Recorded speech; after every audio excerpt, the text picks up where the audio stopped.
What's going on, my powerful people? I hope you're all doing well out there and you didn't miss me too much. I was a little bit busy the past few weeks in that a few weeks ago we had to go to our Florida State Championships and help with running that competition. And then the week after that, I had to go up to Tallahassee to the Capital City Barbell Championships, help out with that. And then more recently, I was at the USAPL athlete camp in St. Louis. So I was there working every day, like 8 a.m. to 6 p.m. and then finally getting home and catching up on all my work. And so now I finally have time to do another YouTube video for you all. All right, if you're new here to this channel, you don't know who I am. My name is Kristen Khamesi. I'm a powerlifting coach, athlete, referee, and meet director. So I make videos here on this channel to help out those groups of people. In this video today, we're going to do a meet recap of a couple of my lifters that competed this past weekend. Like I've done in previous videos, it kind of gives you a little bit of insight into the strategy and the plan going in, and also some key takeaways after the meet. So things that you can implement when it comes to you competing or when you're coaching an athlete. All right, and a couple of my lifters that competed were Ron and Kristen that have their own gym up in Connecticut called Titanium Strength Gym.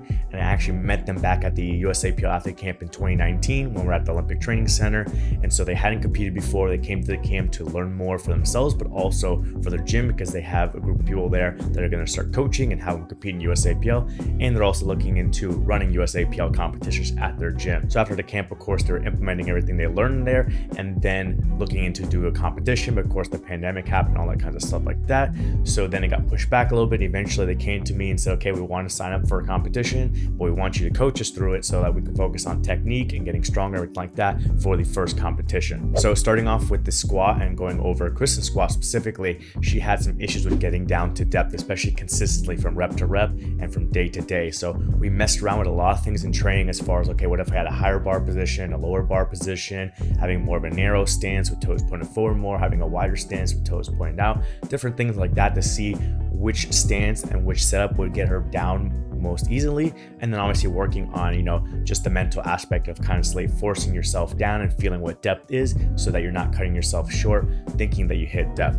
And with all that is videoing lots because I do online powerlifting coaching, but also the depth is an important thing to see from rep to rep and set to set. So it's videoing from the front and from the side to constantly take a look and see how the depth is and make adjustments going forward. So while she came into the program with a higher max, because it wasn't a proper depth and it wasn't consistent depth, we actually had to work with much lighter weights, much lower percentages than you would typically see in like a cookie cutter program, and really focus on that depth, focusing on pause squats, all that kind of stuff like that, and slowly building it back up to now where she can hit that kind of max with proper depth in a competition. All right, and the heaviest she actually got in training as far as weight was 165 pounds. Initially that was for a single, but then at the athlete camp, when working with one of the other coaches, Jeremy Hartman, had her work up to 165 for 3 reps, and that was about 7 to 10 days out from the competition. So it was like plenty of time to recover, but that was the heaviest weight that she did for squat. So what we did for the plan as far as attempts was 72.5 kilograms for the opener, 77.5 kilograms for the second attempt, and then 82.5 or 80 on the third based on how she's feeling. So that way the 72.5 kilos, 160 pounds, 159 pounds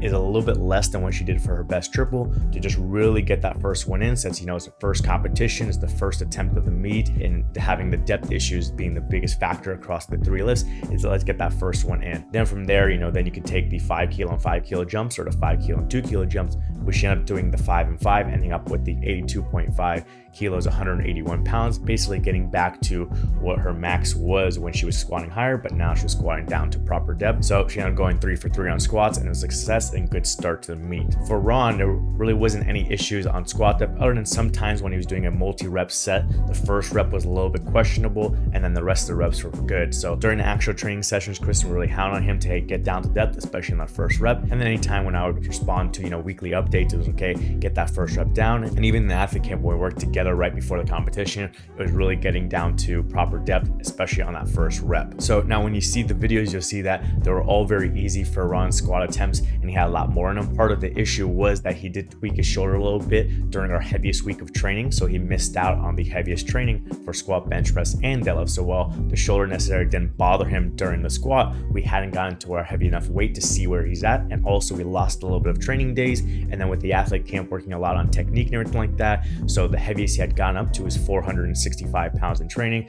So we just wanted to go a little bit easy. Again, first competition, just get the lifts in. So we went up to the 227.5 kilos, 501 pounds for the third attempt, which ended up looking like, a warm up. So theoretically, if we had been able to get all the training in and the heaviest lifts done, he maybe would have opened up, everything shifted up one. So, the second attempt would have been the opener, the 227.5 would have been the second, and then maybe gone to 235 or maybe even 237.5 for the third, which probably still would have been easy and would have more in the tank, but we would have gotten closer to what his max is while still being conservative and making all these squats. All right, moving on to the bench press, we'll stick with Ron because like I said, that's where he hurt his shoulder, was during one of his top sets during one of the heavier weeks of training. And so of course, similar to the squat, he didn't get the heaviest bench presses in that we wanted to figure out where it is, and also lost a few bit of training time and training volume. So when we met up during athlete camp, we didn't do any heavy singles, just some lighter stuff, just to get the movement going and kind of maintaining as much skill as possible, but not going too heavy and making it worse. So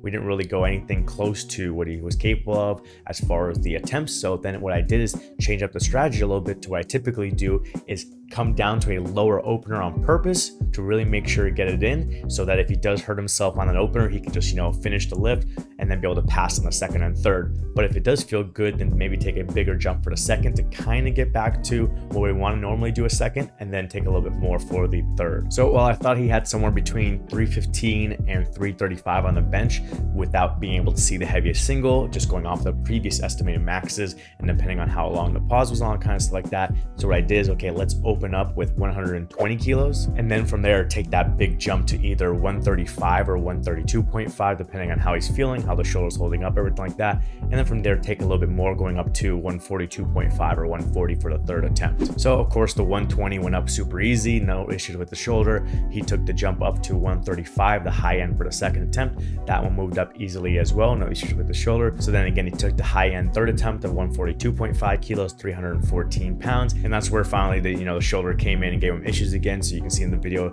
controlled down well, held up for the pause, and as soon as he went to go press, felt something in the shoulder and just kind of stopped there and didn't attempt to lift and just moved on to the deadlift. And for Chris's bench attempts, everything looked good. It was one of her better lifts when it came to training as far as technique. It was just making sure she listens to the commands, so really honed in the commands in training. And also when I work with her in athlete camp, making her hold it longer for the start command, the press command, the rack command, to really get used to it for when the competition comes. So if someone holds you longer for the start command or someone holds you longer for the rack command, then you are ready for it. So you can see she went 3 for 3 on the bench press as well, ending up with that 65 kilos, 143 pounds, with maybe a little bit more in the tank as well. And moving on to the deadlifts, you can see Kristen destroyed the deadlifts as well. That is her best lift technique wise and strength wise. For technique, we were constantly just focusing on keeping the bar on the shins during that starting position to really have an efficient vertical bar path, but on net she didn't really have any issues. And the most she had done was 245 pounds for a single, 2 different weeks, and those were pretty much RPE 9.5, RPE 10. So I wanted to play conservative against the first competition, so I went with 112.5 kilos, 248 pounds for that third attempt. She wanted more. She wanted to hit 250, but you can't take 250 in a competition with the kilograms. It has to be 248 or 253. So I convinced her to go with the more conservative 258 to end on a good note. Some people want push a little bit harder on that final deadlift because squats are out of the way, bench is out of the way, you're not going to bomb out, let's go out for deadlift. But also as a first competition, I like finishing on a good note. You don't want to have a great day and everything is going well, 3 for 3 on squats, 3 for 3 on bench press, and then you come down to the deadlift and that last lift that you're going to remember when you go to the award ceremony, you go eat and everything like that, and for the rest of the training cycle, is that you missed your last attempt of the competition, and it kind of just ends on a bad note. Sometimes people take that mentally in a more negative way, having missed the last lift, and if they had missed the first squat and everything else went well, then they'll feel like they recovered off of the first attempt and then on a good note. So oftentimes, even though she had more in her, she had the 115, 253, maybe even more than that, I wanted her to be conservative on that final deadlift just to end on a good note, have that perfect 9 for 9 day, that good first experience, and then we can build those numbers from there. And on Ron's side, again, just like squat and bench press, we missed the heaviest training single that we wanted to do on deadlift, somewhere around 575. So the most he had done was 545. 475 this cycle, and before that the most I'd even done was somewhere around like 500.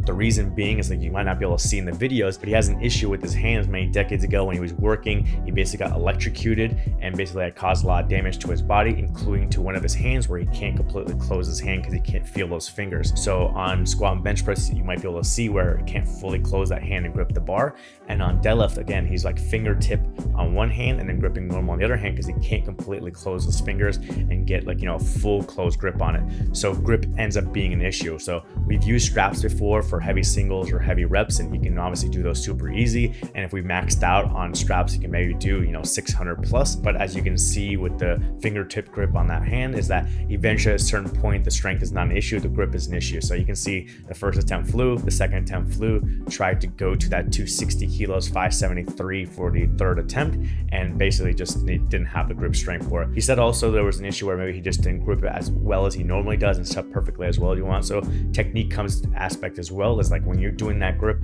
you have to have everything set perfectly, chalk up your hands, everything like that to try and set yourself up for success. So you have to work on that a little bit as well. But the other thing we've been looking into for Ron is the new adaptive athlete division that USAPL has. I have a video on that where I talk about all the new divisions for 2021. If you haven't seen that, you can always go check that out. But they're still developing it. It's not like on the membership, which eventually one day they want to do is when you go buy your membership, then you can select that, fill out the form, and then you'll be ready to go for the adaptive athlete division. But right now they don't have that. They're working on the form, what kind of paperwork they need from a medical doctor, everything like that to prove that, for example, you can't lock out your elbow, or, you know, you're missing a limb, or in his case, he can't close that hand due to an accident and he might need lifting straps in a competition. So for this competition, we just went, well, okay, we'll just go with the regular division. We weren't sure what the referees would call it, especially on bench press, that he can't completely close and grip the fingers, but it was an issue. He's able to get enough contact with the fingers that they didn't say anything. And then we just saw with deadlift that it was just a grip issue. So going forward, we'll have to see when USAPL gets everything perfectly set up to apply for that adaptive athlete division, and then see whether he just wants to stay with the regular division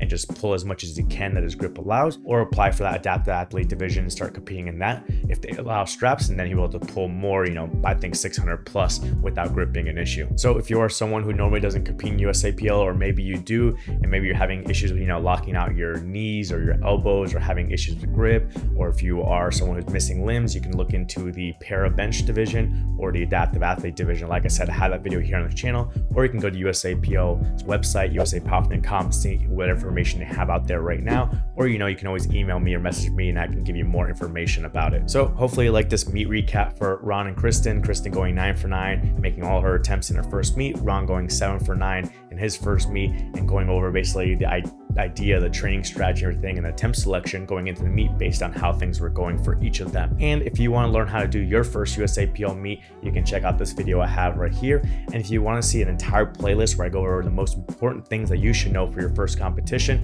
then you can check out this playlist I have right here. Those will be great videos to watch next. Hope you guys are having a good day, and I'll see you in the next video.